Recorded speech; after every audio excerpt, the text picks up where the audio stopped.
Hi friends. Present మనం crude ఆయిల్‌ని Gulf, Russia, Africa లాంటి కంట్రీస్ నుంచి ఇంపోర్ట్ చేసుకుంటున్నాం. కానీ మన ఇండియాలో మొదటి పెట్రోల్ వాడకం ఎప్పుడు మొదలైందో మీకు తెలుసా? పెట్రోల్ బ్రిటిష్ వారు రూల్ చేస్తున్న 1870లో స్టార్ట్ అయింది. అప్పట్లో పెట్రోల్‌ని ల్యాంప్స్, రైల్వే మెయింటెనెన్స్ మరియు ఫ్యాక్టరీస్ కోసం వాడేవారు.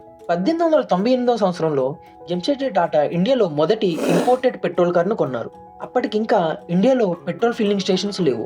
పెట్రోల్‌ని బొంబాయి, కలకత్తా పోర్ట్స్ ద్వారా టిన్ క్యాన్స్, బ్యారెల్స్‌లో ఇంపోర్ట్ చేసేవారు. అదే కార్స్ మరియు ఇండస్ట్రీస్‌కి వాడేవారు.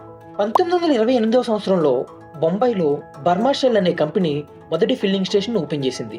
దాన్ని 1976 సంవత్సరంలో ఇండియన్ గవర్నమెంట్ నేషనలైజ్ చేసింది. దీన్ని భారత్ పెట్రోలియం కార్పొరేషన్ లిమిటెడ్ బీపీసీఎల్‌గా మార్చింది. ప్రెజెంట్ పెట్రోల్ రేట్ అనేది రోజు రోజుకి పెరిగిపోతుంది. అందుకే చాలా మంది ఎలక్ట్రిక్ వెహికల్స్ కొనడానికి ఇష్టపడుతున్నారు. ప్రెజెంట్ మీరు ఏ వెహికల్ వాడుతున్నారో కింద కామెంట్స్‌లో తెలియజేయండి. ఈ వీడియో కనుక మీకు నచ్చితే లైక్ చేసి షేర్ చేయండి. ఇలాంటి ఆసక్తికరమైన కంటెంట్ కోసం మా ఛానల్‌ని సబ్స్క్రైబ్ చేయండి.